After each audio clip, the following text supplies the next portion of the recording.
kasus ijazah palsu ini kasusnya dihentikan. Nah, agak ngeri-ngeri sedap kah isunya? Dan kalau ini benar dihentikan oleh penyidik, wow, pasti akan ada gesekan di bawah. Dan saya sudah bersama dengan tim hukum Merah Putih, ya, Pak Suhadi. Selamat datang Pak Suhadi. Selamat datang. Sukses selalu. Saya agak curiga ini, Pak Suhadi mukanya cerah. Oh, cerah hari ini. Iya kan, iya. Cerah. Karena dapat kabar. Dapat kabar ya. Gembira, Nah, iya. makanya kalau tadi kan saya mengatakan Iya. isunya adalah ya dalam gelar perkara hari ini ya itu katanya kasusnya dihentikan. Memang konsekuensi dari gelar perkara kan begitu ya Pak ya. Dihentikan atau lanjut. Nanti saya jelaskan. Ya, oke. Nah, karena ini ada saya ruang ingin yang dapat berbeda. kabar baru dulu nih Pak Ya. Suhadi. Ini sekarang udah jam hampir 4:30 sore. Ya. Kira-kira apa yang terjadi Pak? Apakah benar dilanjut, dihentikan, dan ijazah Pak Jokowi benar nggak dilihatkan dalam gelar perkara tadi? Silakan Pak Suhadi. Baik, saya jawab. Barangkali terkait menyangkut masalah perkara ini bisa dihentikan atau tidak. Ya. Saya katakan tidak.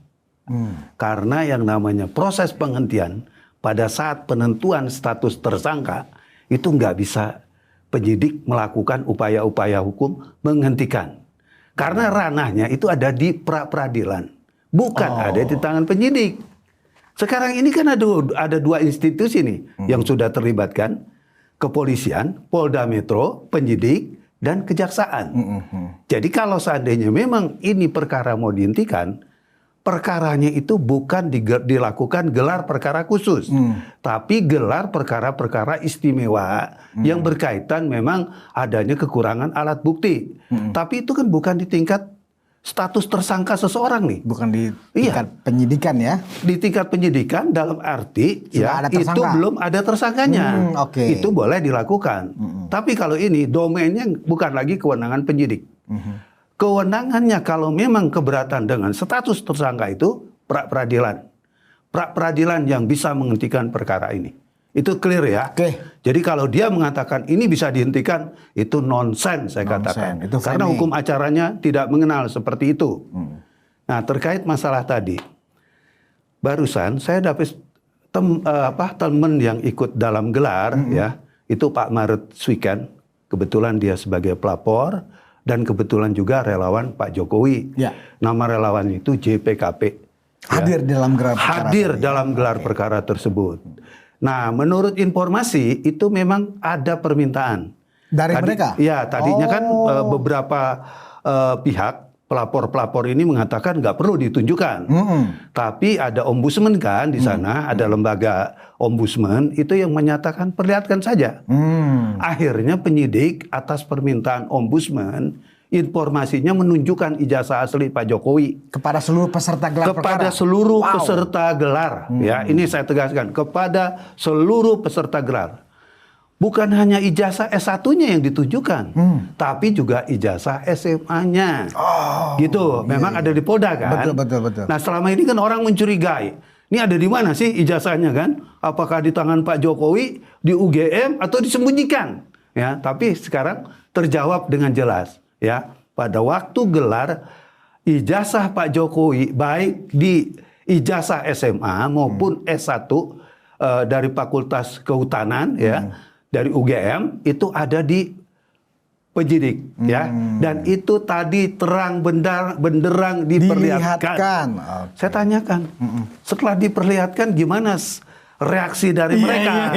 Ini kan yang perlu reaksi. Kan selama ini kan mereka minta seperti itu kan, tunjukin Betul, dong. Nah, Nah. setelah ditunjukin apa reaksi mereka, Pak Suhadi? Diam. Terdiam. Terdiam. Wow. Karena ada satu, saya nggak perlu sebutkan ya, yang dulunya dicurigain, ternyata tadi terjawab. Itu tidak sesuai dengan ekspektasi mereka yang mengatakan itu tidak sesuai dengan keaslian ijazah. Ya. Kalau saya melihat dia terdiam, dia tidak banyak komentar ya. Artinya clear dong dalam persoalan ini. Kan harusnya ya heboh begitu diperlihatkan ijazah aslinya. Oh, ini salah, ini nggak benar, ini keliru dan lain sebagainya. Tapi tadi dengan hasil yang seperti itu, kita melihat bahwa mereka sebetulnya, kalau boleh saya katakan, menyepakati itu asli. Clear sudah sekarang. Artinya ketika mereka diperlihatkan itu, ya kan, yang terbayang oleh mereka langsung penjara di depan mata. Itu karena kebetulan Pak Maret Suiken ini, kebetulan saya dulu ada di sini nih, di relawan ini. Jadi pertama kali saya mengenal dunia relawan itu dari JPKP. Jaringan Pendampingan Kebijakan Pemerintah. JPKP. Ya, JPKP ya. Saya dulu ada di situ dan Pak Maret yang mengajak. Tadi saya katakan, apalagi yang dikatakan, saya panggil dia ketum. Apalagi yang dikatakan oleh ketum, ketua umum maksudnya. Ya. Sudah begitu habis ngomong-ngomong begitu, langsung saya diberikan kesempatan untuk bicara.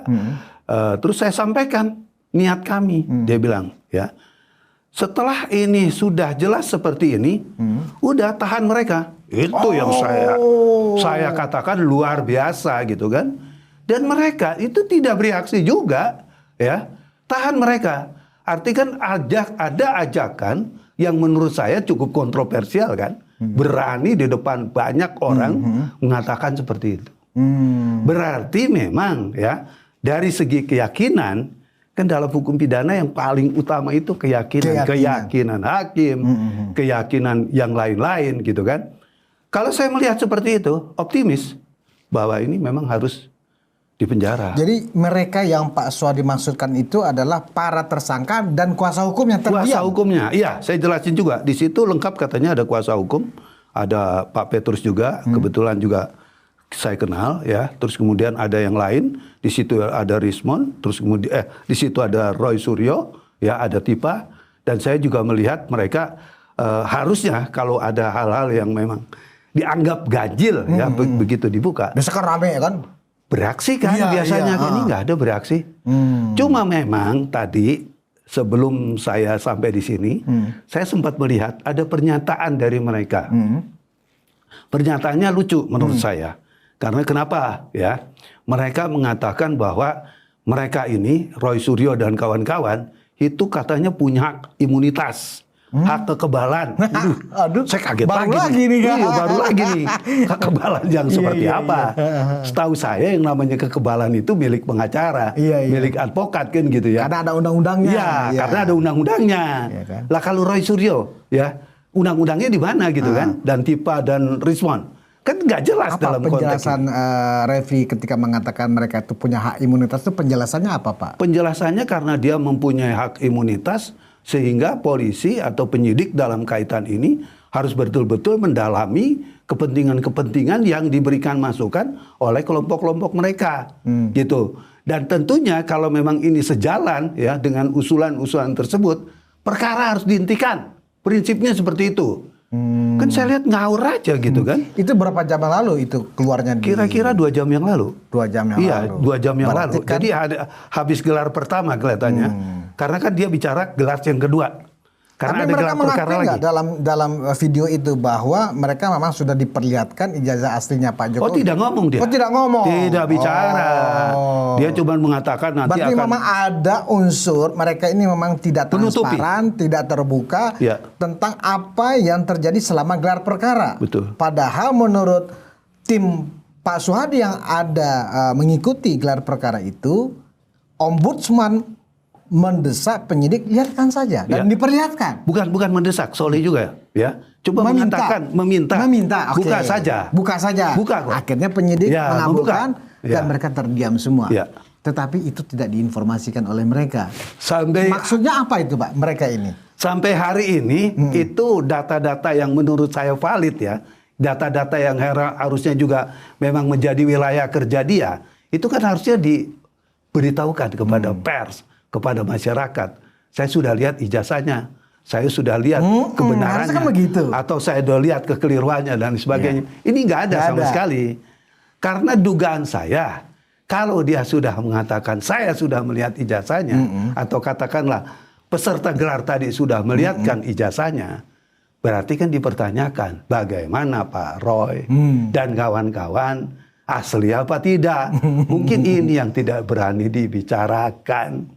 Karena tadi kan ada satu item yang ada di ijazah itu yang dicurigai mereka, yang dulunya diduga, oh itu nggak nyambung nih, Masalah ini nggak stempel nyampe ya? nih. Masalah stempel ya Pak? Kelihatannya seperti itu. Oh, oke. Gitu. Cuma kan saya nggak bisa ngomongnya. Tadi pun itu pun nggak bisa mereka ungkapkan lagi, rasa protesnya itu sudah terdiam karena sudah melihat itu stempel asli. Iya. Mungkin begitu barangkali ya. Betul. Wow. Jadi selama ini dibilang ini hilang dan ini nggak masuk dan lain sebagainya, itu ada semua. Lengkap itu semua gitu kan. Ini nggak mengenai foto dan lain sebagainya, di bawah foto. Tadi itu sudah terjawab. Oke, Gitu. sebelum saya mendalami masalah tentang mereka punya hak imunitas itu seperti yang diklaim ya oleh penasihat hukumnya, apa respon peserta atau penyidik ya ketika timnya Pak Suhadi yang ada di dalam meminta, kan sudah terbukti, sudah jelas ijazah Pak Jokowi asli, mereka meminta tahan aja. Tahan. Nah, apa respon dari penyidik? Respon penyidik Menunggu. tentunya juga nggak etis dong kalau dibilang iya. Tidak etis juga kalau dibilang tidak. Itu kan semua kerahasiaan penyidik Betul, kan. betul. Namun ajakan itu menurut saya dengan fakta-fakta yang sudah diperlihatkan, dengan dokumen yang selama ini dicurigai, barangkali masuk akal pernyataan itu gitu kan. Dan harusnya ini direspon oleh penyidik untuk dilakukan penahanan. Dan karena kita juga menghindari kegaduhan yang selama ini Ketika kan. ada permintaan dari Pak Maret ya namanya Pak ya? Ya, Pak Maret. Pak Maret Ya. itu meminta supaya mereka ditahan, ada respon atau ada reaksi nggak dari tidak. kuasa hukumnya? Mereka diam juga. Diam, semua diam. Saya tanyakan bagaimana reaksinya ketum. Mereka diam semua. Artinya mereka, ya cuma mungkin terkesima, mungkin juga Nggak menyangka. nggak menyangka, mungkin juga bingung bagaimana menghadapi ke depannya. Gitu Mereka kan? kagetnya mungkin atau nggak menyangkanya mungkin begini Pak Suhadi. Gimana nih Bohir, infonya katanya memang palsu, tapi kok ini asli, mati gue. Mungkin begitu barangkali. Barangkali seperti itu. Karena kan begitu dia melihat dari dokumen yang ada tidak sejalan, tidak sepikiran Iya. yang dipikirkan oleh dia, harusnya selesai dong.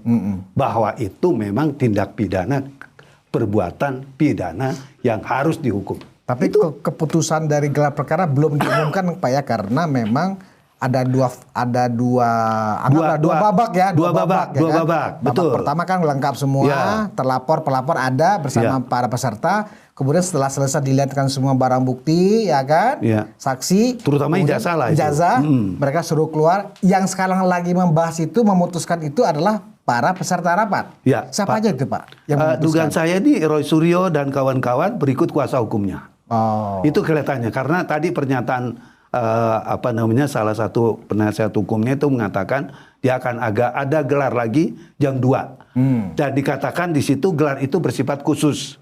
Bukan bersifat umum. Umum kan tadi itu. Berarti yang kedua ini, babak kedua ini itu mungkin bersifat khusus. Dia mengatakan dia akan memberikan masukan-masukan yang tujuannya semangat daripada yang mau diberi masukan. Saya ini istilahnya yang dikatakan dia ini, saya ini peneliti gitu kan. Kalau peneliti itu jangan diapa-apain dong. Oh. Kalau peneliti itu saya dibebasin dong. Iya, itu iya, permintaannya iya. barangkali. Oh jadi yang dimaksudkan mereka Enggak, ini punya saya tambahkan. imunitas itu karena mereka merasa mereka peneliti. Peneliti. Kan bohong mereka. Bohong. Kan Ade Darmawan kan sudah melakukan konfirmasi ke BNSP. Iya. Ya, Badan Nasional Sertifikasi Profesi kan. Iya. Mereka nggak terdaftar Pak Suhadi sebagai betul. peneliti. Betul. Jadi kalau kemudian dia mengaku sebagai peneliti itu Asbun. Ya. Ya kan? Artinya mereka bukan peneliti. Ya. Ya. Nah, dengan pembelaan mereka sekarang tiba-tiba mereka punya hak imunitas. Bagaimana menurut Pak Suhadi secara konteks pasal-pasal pencemaran nama baik yang mereka lakukan beralaskan atau bertopengkan peneliti? Tidak. Kalau yang namanya peneliti dari awal aja beberapa kali nih di media-media nasional saya udah katakan yang namanya peneliti itu kan konteksnya bukan hasil fotokopi. Ya katakanlah kalau fotokopi itu bukan fotokopi yang memang real di bawah fotokopi. Kan misalnya hasil gambar yang berwarna itu kan nggak menunjukkan keaslian. Iya, iya. Karena yang namanya asli itu di tangannya Pak Jokowi kan. Bukan di tangan siapa-siapa dalam konteks ini. Itu aja dia nggak tahu. Jadi bagaimana dikatakan peneliti? Mau dokumen kita yang cuman asal-asalan dapat di lapangan-lapangan yang nggak jelas kita dikatakan oke deh teliti itu, ya kita nggak mau dong. Ya, mungkin Tentunya kan berbasis data yang memang itu asli. Kalau di luar itu nggak bisa. ya yang namanya PH atau penasihat hukum itu kan segigih-giginya untuk membela kliennya kan Ya, begitu ya. Betul. Nah, maksud saya begini Pak Aswadi, berdasarkan dari pengalaman Pak Aswadi sebagai seorang advokat juga, Ya. ketika barang bukti yang disengketakan itu ternyata sudah diperlihatkan, ya dan itu asli, bukti dari asli itu adalah mereka sendiri benar-benar terperangah, anggap Ya. begitu ya, tidak menyangka, oh ternyata benar ini asli. Ya. Nah, apakah ya akan membuat penyidik ya segera menetapkan mereka sebagai tahanan ya untuk kemudian ya segera menuju ke P21 habis Ya. itu penuntutan dan persidangan. Betul. Oke. Jadi begini, begitu memang itu sudah diperlihatkan bahwa apa yang dituduhkan itu nggak benar, artinya pencemaran nama baik, Pas. fitnah, ya, terus juga mungkin mengedit ijazah, terbukti dong. Terbukti. Kalau terbukti, apakah terus kemudian ini menjadi berhenti? Tidak boleh. Tadi saya sudah katakan, Iya. ya, ranahnya ini bukan di tingkat penyidikan lagi. Betul. Udah menetapkan status orang menjadi tersangka. Artinya itu tahapannya udah 3 tahap tuh, ya, penyelidikan, penyidikan, ya kan, terus menetapkan tersangka. Ini udah 3 tahap, nggak bisa lagi. Karena kewenangan untuk menyatakan bahwa perkara ini bukan perkara pidana dan lain sebagainya. 1, di media peradilan. 2, putusan hakim. Kalau ini tidak dijalankan nggak bisa. Penyidik bisa melakukan itu nggak bisa. Gitu. Sekalipun ada kekuatan apapun nggak boleh. Mungkin sarannya kalau ada kekuatan nih kita bicara tentang power. Karena kita kan menduga nih. Roy Suryo nggak mungkin sendirian sama Rismond dan Tipa kan. Atau dengan yang 5 orang ini. Pasti ada bohir berkaitan uang, bohir berkaitan dengan power gitu kan. Nggak bisa itu dilakukan. Karena kalau itu dilakukan, heboh. Kalau itu dilakukan, rame. Sekarang kita tahu nih, Polri ini kan lagi reformasi. Iya. Iya kan? Bagaimana citranya kalau ini terjadi? Kan nggak mungkin juga. Jadi ini tetap harus berproses. Kalau ini memang sudah diperlihatkan dan tadi sudah jelas mereka sudah melihat persoalan itu, suka dan tidak suka, perkara ini harus naik ke tahap penuntutan, ya, persidangan, vonis, itu yang harus terjadi.